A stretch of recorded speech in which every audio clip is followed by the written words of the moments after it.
Sejam muito bem-vindos a mais uma edição do Conexão Ibérica. Este é o primeiro noticiário que, todas as semanas, discute as principais notícias que marcaram a atualidade em Portugal e em Espanha. Para mais esta viagem, tenho o meu colega Pablo González. Então, Pablo, tudo bem? Tudo bien. Qual son las noticias de la semana? Bueno, pues las tres noticias que he elegido es una, un evento sobre la proyección internacional del español y el portugués en el marco de la Secretaría General Iberoamericana. El trapecio, el segundo tema, entrevista a José Ramón Alonso de la Torre, autor del libro Un viaje por la raya, y por último un artículo de opinión sobre Salamanca y las nuevas rutas lusitanas de Renfe. Começamos então. Em relação a este evento, como é que um webinário pode ajudar a projetar duas línguas como são o caso da portuguesa e da espanhola? Bueno, es un evento muy interesante porque viene en el marco de aquello que ya se anunció en la cumbre de Guarda y que los institutos Camões y Cervantes han trabajado y se presentó en un libro. Y esto de alguna manera es la versión oral de un webinario sobre aquel libro, ¿no? Entonces han intervenido las mismas personas que escribieron los artículos, en esta ocasión con ponencia. Incluso también con la novedad de que es la Secretaría General Iberoamericana, que recuerdo también por temas de actualidad, acaba de salir la Secretaria General o está de modo provisional hasta que se reúnan los ministros de Exteriores de la Comunidad Iberoamericana, que será en los próximos meses, y haya un nuevo nombramiento. Rebecca Greenspan va a ir a apoyar a Antonio Gutiérrez y tú más adelante nos contarás una novedad. Entonces, en estas ponencias pues ha estado el director del Cervantes, García Montero, donde ha reivindicado la intercomprensión. Precisamente lo que nosotros estamos llevando a la práctica son lo que ellos están un poco haciendo en marco teórico, ¿no? Entonces, reivindican esa intercomprensión como activo económico y cultural de la península ibérica. También estuvo presente el presidente del Camões, João Ribeiro de Almeida. Y, por ejemplo, García Montero habló que los países ibéricos se benefician de esa intercomprensión porque supone un ahorro. No tienen que asumir ese coste en las relaciones comerciales de hablar un tercer idioma, ¿no? Se pueden comunicar directamente. Y también habla de que existen condiciones únicas para expandir esa capacidad de comprensión, ¿no? En ese sentido, nosotros también estamos trabajando para ayudar a las personas a mejorar esas técnicas, ¿no? Para comprender mejor el otro idioma.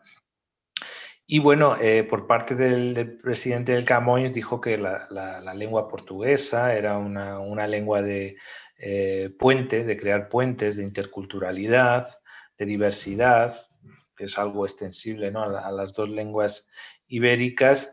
Y se manejaron entre los ponentes diferentes ideas. Yo voy a resaltar tres. La primera sobre el uso de infraestructuras comunes del Instituto Cervantes y Camões en el mundo para que se enseñen en cada centro el español y el portugués, si así lo creen necesario. Han puesto el ejemplo en el Instituto Cervantes de Pekín, que al parecer se enseña portugués. Interesante esa experiencia. 40 universidades. Sí. Y además en China, que es un país sin duda que donde van a crecer mucho las lenguas, vamos a decir, de las segundas lenguas, ¿no? Las lenguas extranjeras, ¿no? Allí. Después también el tema de la superación de los estereotipos, esto también es un tema nuevo y es interesante sobre la visión que se tiene sobre el propio idioma y sobre el otro idioma, que muchas veces estos estereotipos, cuando son cerrados y negativos, impiden esa potencialidad, ¿no? Entonces, romper eso, en el sentido de que no haya complejos al hablar el propio idioma y reafirmarse con ese idioma, y al mismo tiempo el valorar al otro idioma, que los portugueses valoren el español y los españoles valoren el portugués. Si se rompe ese esquema de estereotipos, probablemente se avance mucho más. Y por último, el tema de intercomprensión, hubo una ponencia así más sobre las fonéticas, sobre las limitaciones, las asimetrías, el ir al detalle de la intercomprensión efectiva y la que no se llega, es decir, cuál es el espacio ese un poco más complicado. Entonces, bueno, yo animo a los lectores a que vean esos 2 vídeos que hemos puesto en el trapecio. Muito bem. O nosso segundo tema é uma entrevista que foi possível realizar com o José Ramón Alonso de la Torre, que é o autor do livro Uma Viagem pela Raia. Para os leitores que ainda não viram esta entrevista, ainda não terão a oportunidade de ler, qual é que é o resumo que podemos fazer? Bueno, es una entrevista sobre su libro, que es un itinerario completo por los 1.292 kilómetros de la frontera. Alonso de la Torre es un conocido articulista, escritor, profesor extremeño. Normalmente le vemos en prensa extremeña, pero también gallega, ¿vale? Él realmente ha vivido en 5 de las 7 provincias rayanas, es decir, que él conoce muy bien toda la raya y además la ha viajado, es decir, que ha hecho todo el recorrido varias veces en diferentes edades. Es decir, que es un libro de una vida, son más de 400 páginas, tiene fotografías, lo cual es bastante interesante, sobre todo en estos tiempos de imposibilidad de hacer ciertos viajes, aunque ahora ya vamos a una cierta normalidad. Es un libro donde por lo menos uno tiene la sensación de que está viajando, ¿no? Está muy bien, ¿no? Es entretenido en ese sentido. Y después tiene un epílogo de un académico, César Rina, donde da una visión un poco más teórica del asunto. Él apoya la idea, le planteé la idea de crear como un camino de Santiago por la raya, y él dijo que sí, que es perfectamente posible, que es cuestión de señalar los caminos, de habilitar albergues, pero que es perfectamente posible. Y bueno, plantea esa cierta paradoja, ¿no? Que el espíritu de la raya se basa también en un cierto aislamiento, ¿no? Por esa su originalidad, pero al mismo tiempo esa es la que hace que estos territorios vayan perdiendo vida, ¿no? Porque se va envejeciendo, van perdiendo. Entonces, existe ese equilibrio, ¿no? Él, por ejemplo, es favorable, claro, a un turismo de relax, un turismo cultural, pero no masificado, que puede modificar las condiciones, ¿no? Turismo de vida. sustentável. Claro, claro. Yo creo que hay que combinar bien a lo largo de toda la raya elementos más de desarrollo, porque son necesarios, de comunicación global, con otros más auténticos, no más de que se quede un poco más de aldea bucólica, ¿no? Pero yo creo que hay que combinar los 2 elementos y hay 1.200 kilómetros para combinar esos modelos y me parece interesante la reflexión que hace. Él recomienda también el turismo del bacalao dorado, para los españoles, sobre todo, claro, se dirige a españoles y tal, que vayan allí por gastronomía, y el tema de los pueblos promiscuos, que son los pueblos que fueron cambiando de lado y que incluso había una frontera que no era controlada. Entonces existe esas ambigüedades identitarias, ¿no? Y es interesante conocerlas, ¿no? Él dice, preguntado sobre temas de las visiones sobre iberismo, que existen bueno, diferentes, él dice que él nota que hay posiciones polarizadas, que a veces o se es muy iberista o se es muy anti-iberista, es decir, que Não há meio tempo. no hay, sí, es complicado, es una idea donde muy pasional.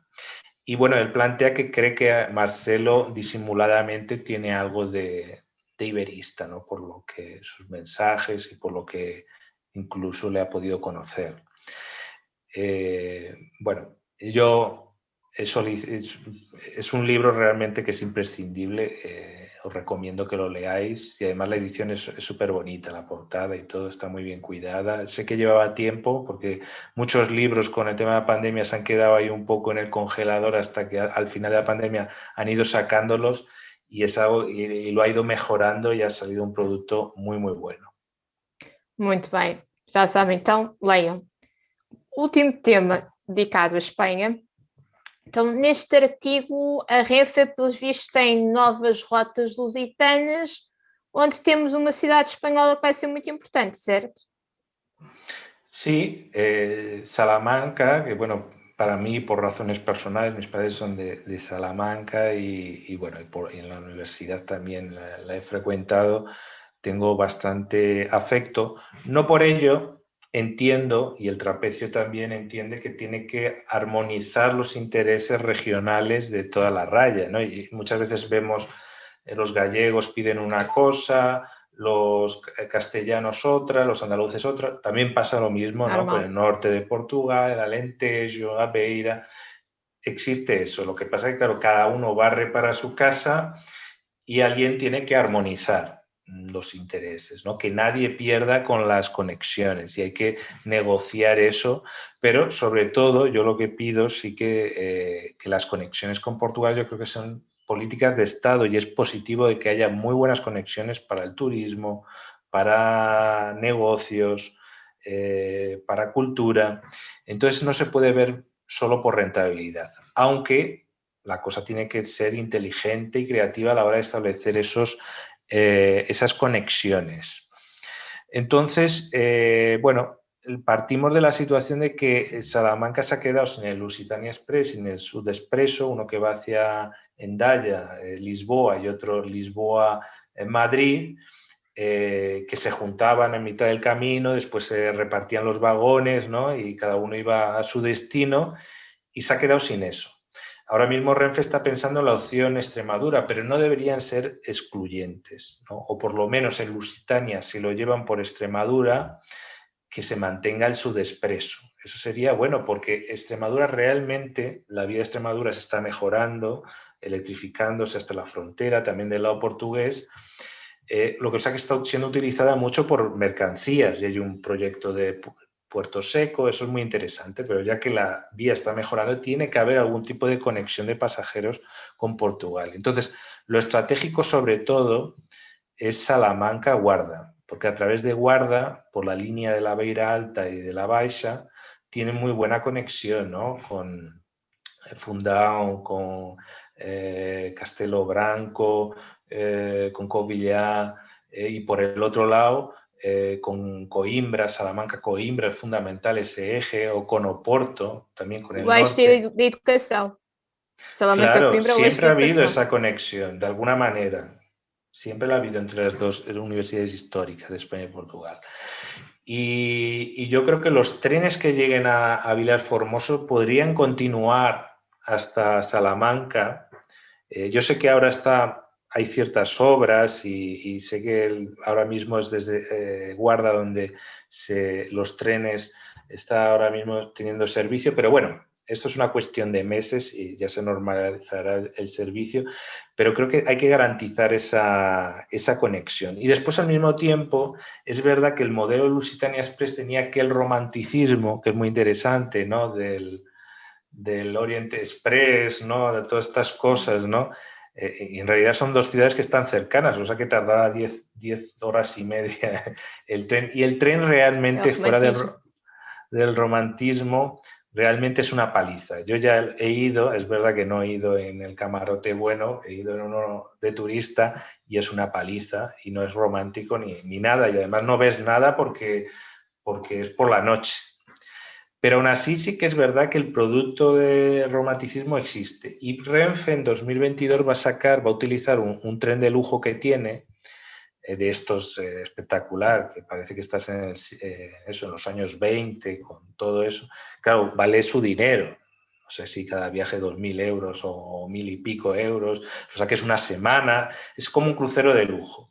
Y sí que va a hacer un recorrido Lusitania, ruta lusitana del tren al Andaluz, que es por Sevilla, Mérida, Lisboa o Porto. ¿Vale? Va a hacer varios viajes, no sé si son mensuales o algo así. Es un producto bastante interesante. Hay otro transcantábrico, hay otro por Galicia también, por paisajes muy espectaculares. Tiene varios trenes de lujo Renfe, ¿no? Que son realmente cruceros ferroviarios.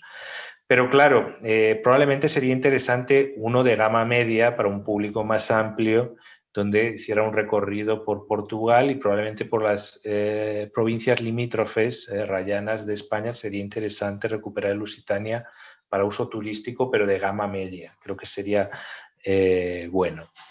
Entonces, pues bueno, estas son ideas que yo las pongo encima de la mesa. Incluso también planteo, a lo mejor de fin de semana, porque a veces viernes y domingo son fechas clave o para ir de fin de semana o para ir a trabajar. Y si mantienes esa frecuencia, por lo menos vas a tener una demanda completa si mantienes esos días. Y creo que se puede ser original y promover, porque muchas veces dicen, es que no hay demanda. Bueno, pero es que también la demanda, la oferta tiene que promover la demanda. Yo creo que a la gente sí que le gustaría un buen producto, varios productos con varias conexiones con Portugal. Bueno, hasta aquí un día a ver si esperemos que Renfe nos invite a ese tren al Andaluz para Eu contar já me aquí, faço convidado. para, para, para compartir con nuestros lectores lo que es esa experiencia, que es casi como un hotel de 5 estrellas, ¿vale? Bueno, hasta aquí mis 3 temas. Cuéntanos, ¿cuáles son tus 3 temas de esta semana? Bem, começamos com a atualidade e boas notícias. Vamos fazer aqui uma junção. Temos Ursula von der Leyen, que esteve presente em território ibérico para dar luz verde aos planos de recuperação e resiliência. Logo, Costa e Sánchez podem começar já a ir ao banco. Neste momento, é sexta-feira, dia 18 de junho, há 11 anos atrás, Saramago morreu. 11 anos depois, António Guterres é recaminhado para um segundo mandato como secretário-geral da ONU. Temos Portugal, continua a ser um dos países mais pacíficos do mundo. E para terminar os temas da semana, temos mais um encontro do Fórum dos Portugueses em Espanha. Bueno, pues vamos con el primero, con esos planes de recuperación ibéricos, que estamos en la vanguardia de la Unión Europea. Lo importante es eso, de implementar esos planes. Y bueno, también nos tienes que contar una cosilla de actualidad que ya has apuntado. Cuéntanos.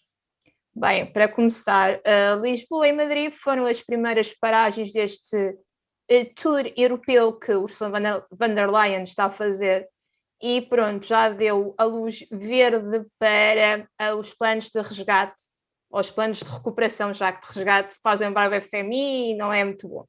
Pronto, os planos de recuperação portugueses e espanhóis. Tal como a imprensa tinha já dito, e nós também, há coisa de uma semana, Portugal e Espanha foram os dois primeiros países a dar um pontapé de avanço para o Next Generation EU. Em Portugal, von der Leyen, para além de dar esta boa nova, também foi a primeira pessoa a usar o certificado digital, que vai permitir a retoma das viagens pela Europa. Quando esta presença em território luso, a Presidente da Comissão Europeia relembrou que, pronto, agora que o dinheiro começará a chegar já em julho, a primeira tranche, o caminho até agora foi um caminho fácil. Portugal foi o primeiro país a apresentar o seu plano, mas o caminho das pedras começa agora com a implantação de todos os projetos para a reconstrução de uma Europa depois da crise que todos nós conhecemos, ainda estamos a conhecer. Em Espanha, depois esteve em Portugal de manhã, acho que em Espanha esteve à tarde com Pedro Sánchez. Em Espanha, então também teve para aprovar o plano. Von der Leyen foi recebida pelo Presidente do Governo, que realçou que esta aprovação em simultâneo dos dois planos, que este dia foi um dia histórico não só para a Espanha, não só para Portugal, mas sim para o resto da Europa. Dia histórico também é hoje, então von der Leyen esteve em território ibérico dia 16 de junho, hoje é dia 18, 2 dias depois, temos em Nova Iorque António Guterres a ser reconfirmado para um segundo mandato, que também já tínhamos anunciado, à frente das Nações Unidas. Vamos no discurso de tomada de posse que o português realizou, onde marcou presença também o Presidente da República, Marcelo Rebelo de Sousa, que também falou. Guterres agradeceu este apoio que tem tido não só de Portugal, mas também dos Estados Unidos. Joe Biden também, penso eu, que também falou neste dia, e relembrou que vai-se iniciar um novo caminho, um novo percurso. Temos que continuar a luta contra a pandemia. É necessário que a vacina chegue de forma idêntica a todos os países do mundo, não como está a acontecer, os países do Norte estarem muito mais vacinados que os países do Sul, ou os países ricos em relação aos países pobres, que só poderemos pensar num mundo pós-Covid quando todos tivermos uma taxa de imunização semelhante. Para além disso, também Guterres também relembrou que esta crise, a crise pandémica, é a maior crise que a organização, como a conhecemos, enfrentou desde o seu nascimento. E como todos, quem conhece o trabalho do Guterres sabe que ele tem apresenta uma principal preocupação em relação às questões climáticas. Guterres avisou também que é necessário continuar a lutar contra a pandemia, por um mundo melhor, com mais paz, tentar acabar com a crise dos refugiados, que continua muito, muito, muito aguda, e infelizmente em Espanha tivemos um novo barco a chegar com outra vez uma tragédia. Guterres também diz que temos que continuar a olhar para o clima, porque se nada fizermos, a próxima pandemia, quando a Covid tiver terminado, a próxima pandemia pode ser uma pandemia devido à falta de água. Muy bien, en la segunda noticia nos hablas de que Portugal es uno de los países más pacíficos del mundo. ¿En qué te basas para afirmar esto? Bem, falo que o mundo necessita de mais paz. Portugal é um dos países mais pacíficos do mundo. Então, o relatório da Global Peace Index colocou Portugal entre os países mais pacíficos do mundo. Neste caso, este ano, 2020, estamos no quarto. No ano anterior éramos o terceiro, ou seja, caímos uma posição. Estamos neste top desde o ano 2014. Os outros países do top são Islândia, Nova Zelândia, Dinamarca e Portugal em quarto. No outro lado desta lista, é uma lista que conta com 163 países, temos o Afeganistão. Bem, este índice avalia a paz no mundo e neste último ano apresentou uma deteriorização do contexto global. Isto porque de 163 países, 73 registaram um declínio da sua situação, tanto devido a problemas de conflitos com outros países, como tivemos muito recentemente o caso, e estamos novamente a ter um reacender da questão Israel-Palestina, como também devido à própria pandemia da Covid, que tem extremado, como todos também temos visto, os ânimos da população em geral, com surgir novamente da extrema-direita, e aí temos uma variedade de países. Podíamos avançar com o Brasil, mas Estados Unidos, etc, etc, etc. Bem, em relação ao caso português, Portugal desceu uma posição. Em relação à Espanha, a Espanha ocupa o 38º lugar, também desceu, porque no último ranking, se não me engano, estava em 31º ou 34º. Bem, os países ibéricos continuam muito bem posicionados, mas devido ao último ano desceram algumas posições, mas até haver nada de grandes problemas. Muy bien, y por último, un encuentro muy importante sobre empresarios portugueses en España, ¿no? Empresarios portugueses y ejecutivos portugueses en España en el marco del Fórum de los Portugueses. ¿Qué nos puedes contar de este evento? É mais uma edição do encontro organizado pelo Fórum dos Portugueses, que está há 25 anos em Madrid. Tivemos a presença da fina flor do tecido empresarial luso em território espanhol. Das empresas que participaram, tivemos a Delta, a Mota-Engil e o Grupo Pestana. Bem, representando o grupo Delta, aquele que é visto como os empresários portugueses como o grande símbolo do que é ser empreendedor, tivemos o Comendador Rui Nabeiro. O Comendador falou sobre como é que a presença da Delta começou no país, ainda numa altura em que os negócios naquela zona de fronteira eram feitos um pouco a salto, e que a entrada em Espanha deu-se pela proximidade geográfica e pela região da Extremadura.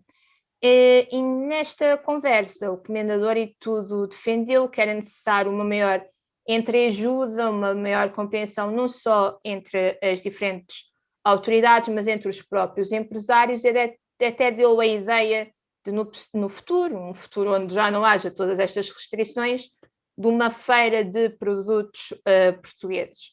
Também tivemos o Luís Simões, a empresa de logística, que é uma das principais na Península Ibérica, está a operar no país desde os anos 80 e que tem estado a segurar as pontas para que tenhamos e continuamos a ter os produtos das prateleiras dos nossos supermercados, mesmo durante a pandemia. Pretende ser, já estão entre as principais transportadoras, pretende ser a principal transportadora na Península. Mas todas as empresas portuguesas falaram que o mercado espanhol é um mercado extremamente importante, extremamente competitivo e, por vezes, algo complicado para se poder entrar. O caso é a Mota-Engil, também está presente em Espanha, mas em Portugal é a principal empresa de construção civil. Em Espanha é apenas, no geral, se fizermos o geral da Península Ibérica, é apenas a 7ª. E também tivemos a presença do grupo Pestana, que é o principal grupo hoteleiro português, mas que marca também presença em Espanha, e que o grupo Pestana falou dos projetos que tem no país vizinho, que decidiu entrar não em uma cidade, mas que o objetivo foi sempre entrar pelas duas principais cidades, Barcelona e Madrid. Em Madrid, o projeto da Plaza Maior é um projeto que é uma parceria com o El Bicho CR7. Essa parceria foi, já que ele também está presente na hotelaria, pelo Grupo Pestana, o projeto em Madrid não é o único, fazem em conjunto, tem no Funchal e também tem pelo menos em mais outras 2 cidades europeias, se não me engano. O projeto que fecharam em Madrid ainda foi fechado na altura em que Ronaldo jogava no Real, foi infelizmente devido à burocracia e também ao buraco negro que se meteu no meio, só abriu há relativamente pouco tempo, mas o grupo tenciona continuar a expandir-se pelo território. Pues muy bien, muchas gracias Andreia. Este ha sido el repaso semanal a la actualidad de la península ibérica. Ya saben, ahora en modo intercomprensión entre español, portugués y gallego simultáneamente. Y nos vemos en la próxima edición. Muchas gracias. Obrigado. Obrigada.